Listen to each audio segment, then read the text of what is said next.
second best, scared to risk what the future. Number 25 was built in May 2004 by Thomas Slee, who lived in Brighton Street. It was part of a block of 4, including 23, 25, 27 and 29. It is nice to read that the walls will be built with good materials, the yards will be properly paved, and that the walls will have proper footings.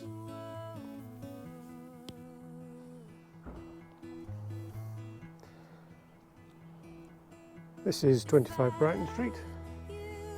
We bought it in October 1986. We paid £25,000 for it. At the time it was Chris and I moved in with John, Tamsin and Sam. Got married in May of 1987, and then Kate completed the family and moved in here in April 1988.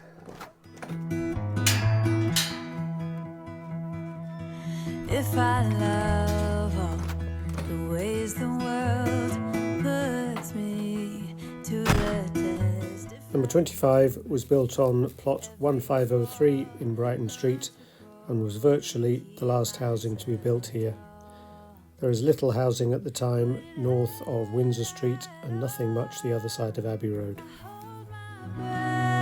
Waiting for someone to knock at my door, telling me there is more waiting for me. Whoa. If I love you harder than I've ever done before, maybe I'll be. When we moved in, the house had no central heating, so we spent the first winter with just one gas fire in here and a couple of electric bar fires, Jack Frost on the windows every morning, lots of thick duvets and sleeping bags, and then we had the central heating fitted the following year in every room except the attic. This has always been called the front room. Sometimes we've had the TV in here, sometimes we've moved it into the other room.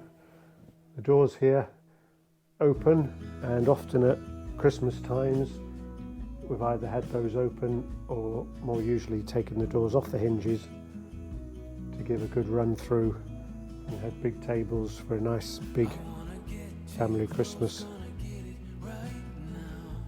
I put that fireplace in, there wasn't much there before. We did put that in, and then did have a gas fire, but then eventually British Gas condemned the gas supply, and as one of their suggestions was to pull up all the tiles in the hall, that was a non-starter, so that became redundant.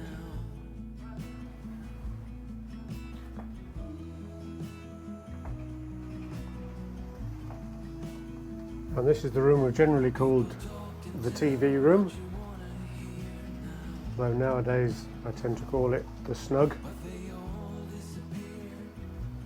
So lots of books, lots of shelving. All this shelving was upstairs until I tried to move last time. I took it to bits and then that move fell through, so I put it in here. Behind there is a decoupage of Alice in Wonderland in the same sort of way as there is Swallows and Amazons on this wall, something I like a lot. 'Cause we got love,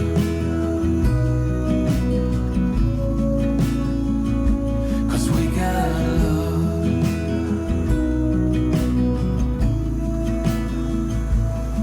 You wanna get to me close, why don't you do it right now? You know When we first viewed this house, this room had just one old man and a little dog sitting in it watching the telly. By the smell and the feel of the carpet, there was a distinct impression that neither of them ever left the room. So this was one of the first that we did tackle and decorate and put a new carpet in. And it's often been TV room, playroom, Now it's where I tend to spend a lot of time reading, watching TV. It's the easiest room to keep warm. I like it. I'm really fond of my Swallows and Amazons wall. I don't know whether I'm going to redo it in another house, maybe a bit daring, and somewhere that's almost new. I do love it. A few years now, the book pages have faded to this sort of lovely yellow sepia colour. The tide's coming in.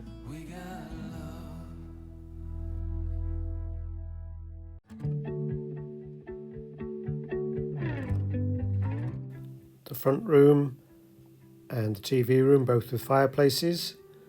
There's the pantry, that's now our lobby. The kitchen, which we use as the dining room, and then our kitchen is labelled scullery. Behind that there was a wash house, Coles and external WC. They've all gone now, although they still do have them next door.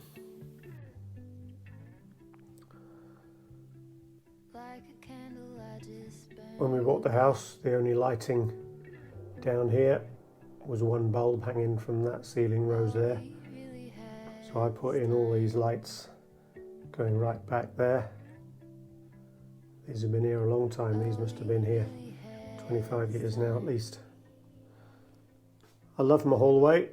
Every time I walk along here or up the stairs or down the stairs, I stop and pause and talk to my ancestors and relations. When we bought the house, all these walls were a very dark brown, and we painted them that orange colour. Sam chose the colour,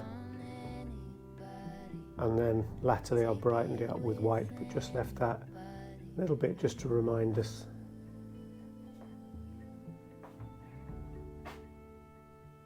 I've got a pair of Chris's skis with all sorts of knickknacks and memorabilia. Chris's Uncle Eric.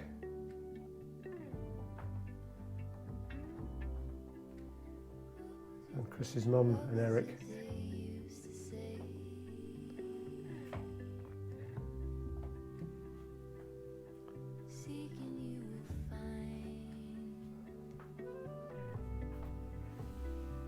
I like to think that's me, Chris and Sky, with Black Coombe in the background, where of course now both Chris and Sky are.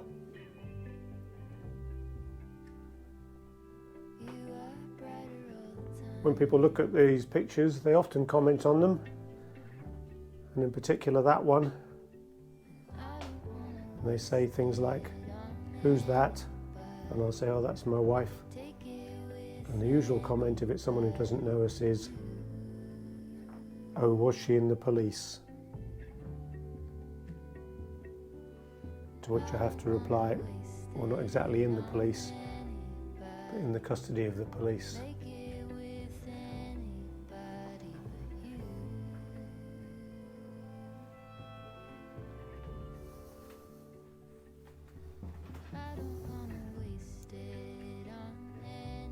Chris drew that in 1987.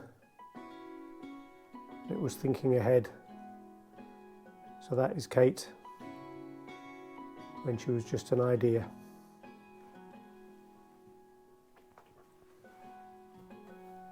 I was out drinking, looking for the next thing. I couldn't really settle down. Again, when we moved in, the only lights were just one just above me here. So I crawled all the way over the attics to put in those extra lights there, and more, and increased the number of bulbs here.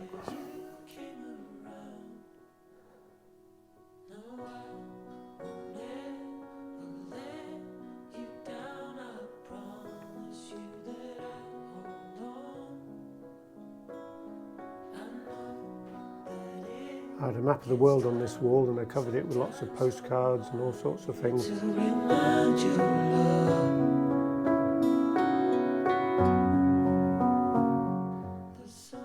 took that off when I thought I was selling the house last time, and then didnmove. If I was only allowed to keep one picture, it would be that one.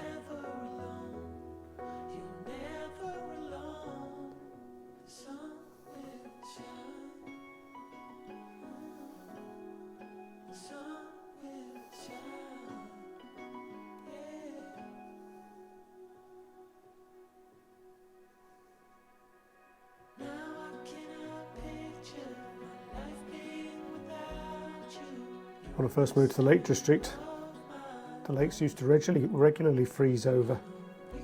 So that was town housed, frozen, people skating, playing ice hockey on it. That doesn't happen now. You might get a bit of ice, but it's gone within a day or two. It never gets thick enough for that. So this is the master bedroom, the big bedroom at the front of the house. A lovely huge room.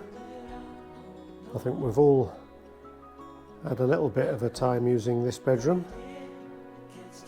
Sometimes shared between two of the kids. Occasionally even with a partition down the middle to keep them apart. But I think on the whole, Tamsin managed to get this room to herself for quite a large proportion of the time that we were here. She did do quite a lot of work cleaning up all those tiles.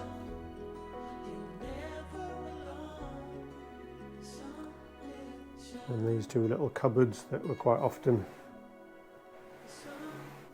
dens. So this one's still got quite a bit of mostly Kate's graffiti on it.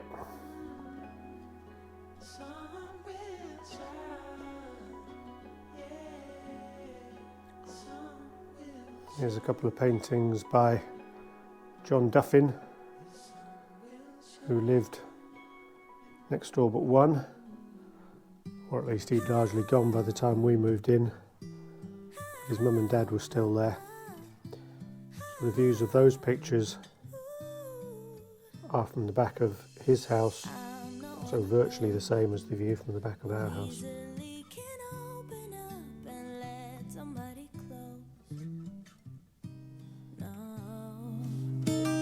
I'm not one of those who is the center of attention. I'm not one of those, no. So this room I now call Kate's room, because when they come and stay, they're normally in here. Although for most of our time over the years, this was John's room.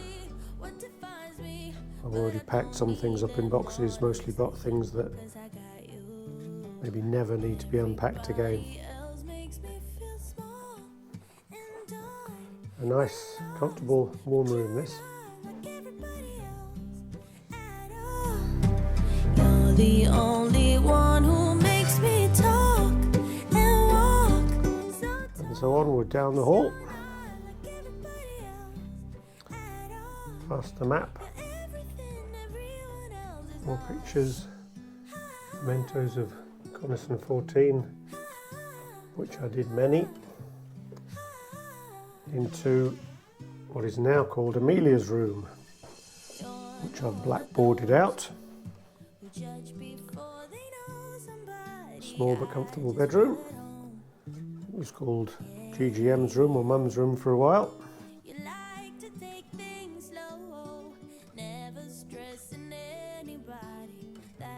That's the scene of one of the floods. That's the one where Tracy was keeping an eye on the house for me and phoned me while I was in the ferry queue about to cross to France, saying there's water pouring in through your ceiling. And it was an overflow from a tank where the ballcock or whatever wasn't working, so it was continually overflowing, and then the overflow pipe got kinked or broken. Makes me feel small and dark and lost, but you're not like everybody else. And next door to that room is the only loo in the house. Loo and bathroom. So I had this tiled when I had the bathroom and kitchen done a few years ago. This was inspired by the toilets at the Guggenheim Museum in Bilbao. I think Chris went to the loo and then came out and said, "You've got to go in there, see if yours is as good as ours." So that inspired this design, and I actually prefer mine because it's got more colour, and I like the way that what I start with is sort of like a dark landscape going up to a lighter grey sky. The poor Tyler had to follow an Excel spreadsheet that I gave him to get all the tiles in the right place.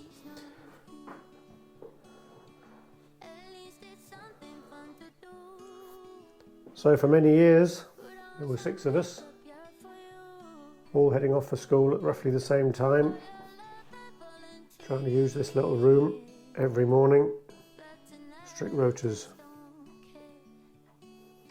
And that is the back of the bathroom door, which I'm pretty sure the people who are hoping to buy this house haven't seen yet. I wonder what they'll think when they do see it. I hope they like it, I do.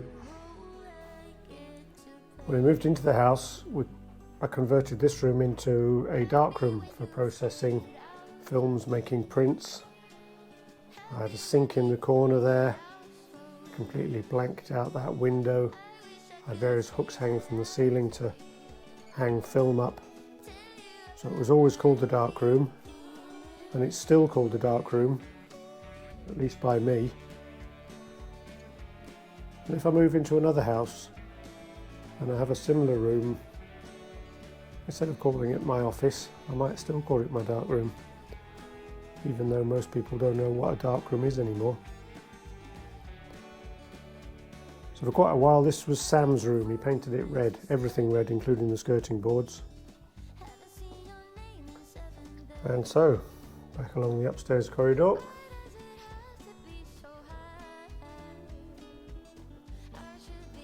Past pictures by Harry. There's my shelves with some of the things that I made. That's my granny's clock. I remember so well ticking away in her house and striking when I was a little boy. Some of my favourite books. And on up to the top bedroom, the attic bedroom. This isn't a conversion, the house was built like this. Although when the surveyor came and had a look a few weeks ago, he said it would be inadvisable to sleep in this room anymore because of the difficulty of getting out of it if there was a fire. Chris and I slept in here for certainly the majority of our time in this house. But now it's a sort of gym, junk room, storeroom. There's no heating in here, never was any heating in here. So when we slept in here, and Giles slept in here when he stayed with us, it was often either very hot or very cold. And so, that's upstairs done. Let's go back downstairs.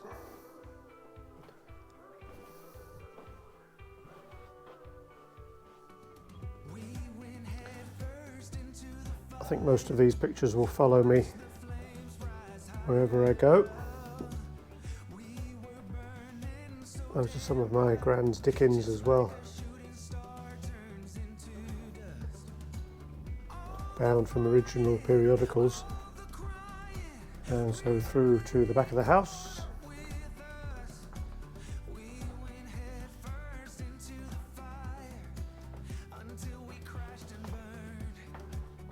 So I've put all my wine labels and beer labels over the last few years.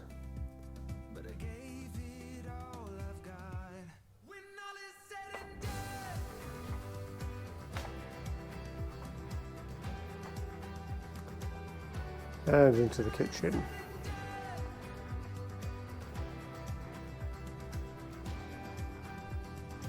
When we moved in, there certainly was no fitted kitchen in here. There was just some Formica boards, a standalone oven. This here was open. There were some shelves across here, and then a piece of Formica that went all the way across there, and up here it was just propped on some books. So we survived with that for quite a while. And then I fitted a kitchen, which was okay, and did us for, goodness knows, probably 20 years. And then I had this kitchen myself fitted a few years ago.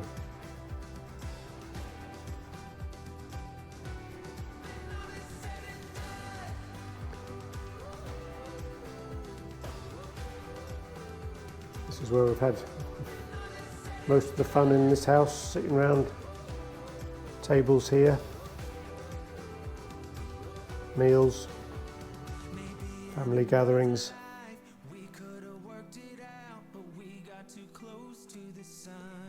A few years back, when I had more time than sense, I painted a Monopoly board on this table.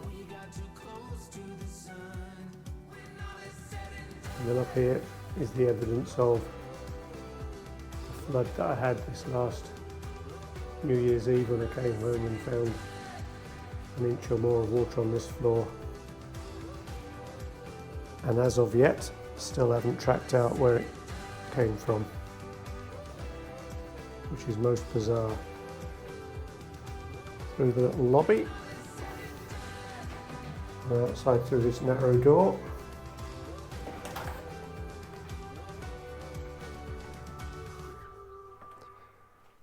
And down the garden.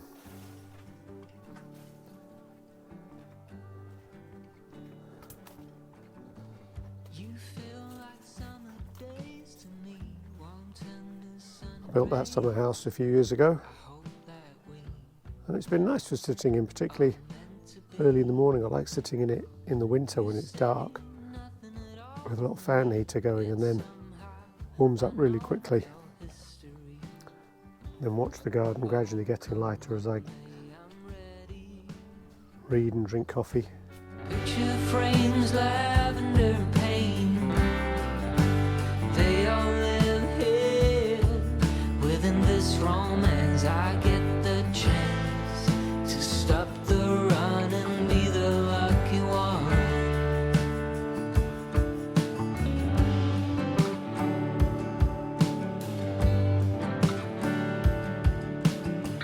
Odd thoughts and some dusty dreams, and we seem to find common ground. Guess everyone's got their own sound. So Chris was the gardener. I've never been inspired or wanted to do any, really.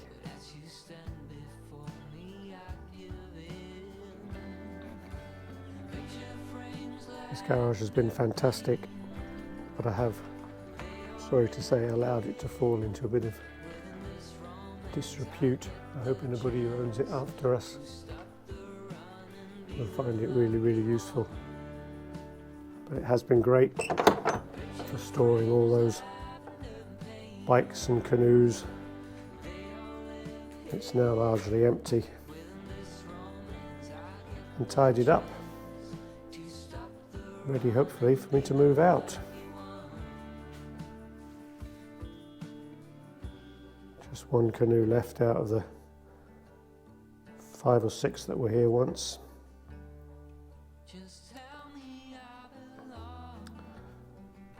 So let's head upstairs, up these stairs that are steep and sort of slope slightly downwards. Builders have often said they've been put around the wrong way. Not sure about that.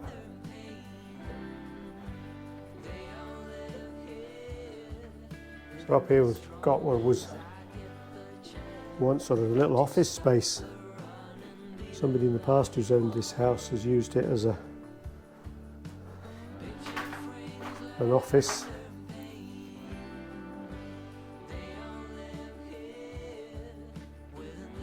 There's graffiti that's been here mostly since before we lived here.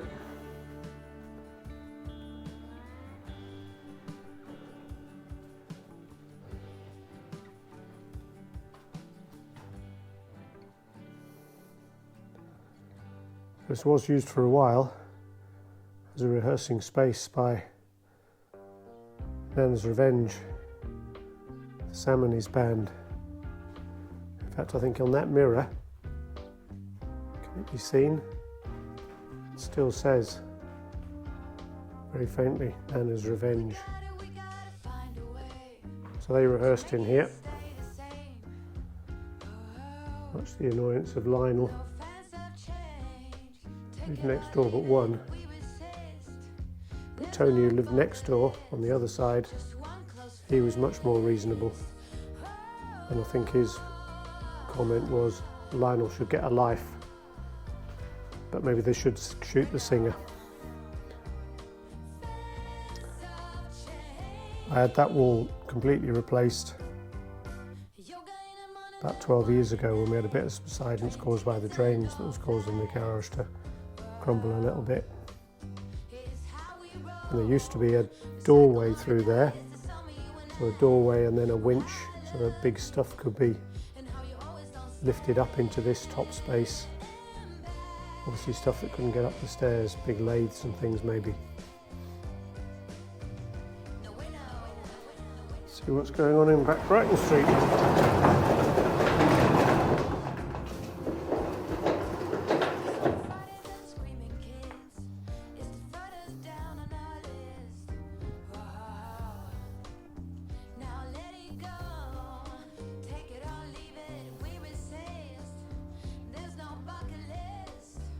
Quite a building.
So that is 25 Brighton Street.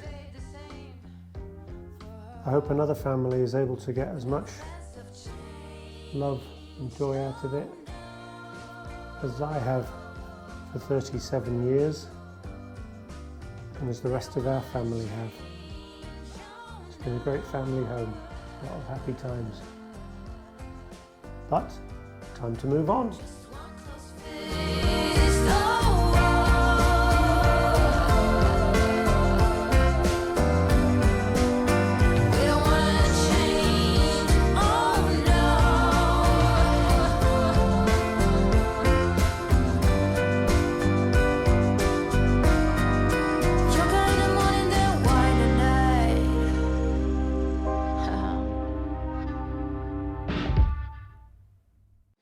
We wake, hear the birds and see the sun. Side by side our fears are done. Oh, the good times just begun. Oh, we know what we have, let's hold on tight. Found what we're looking for in life. Call us crazy, but things are finally right. With you and I, the future is bright. Oh.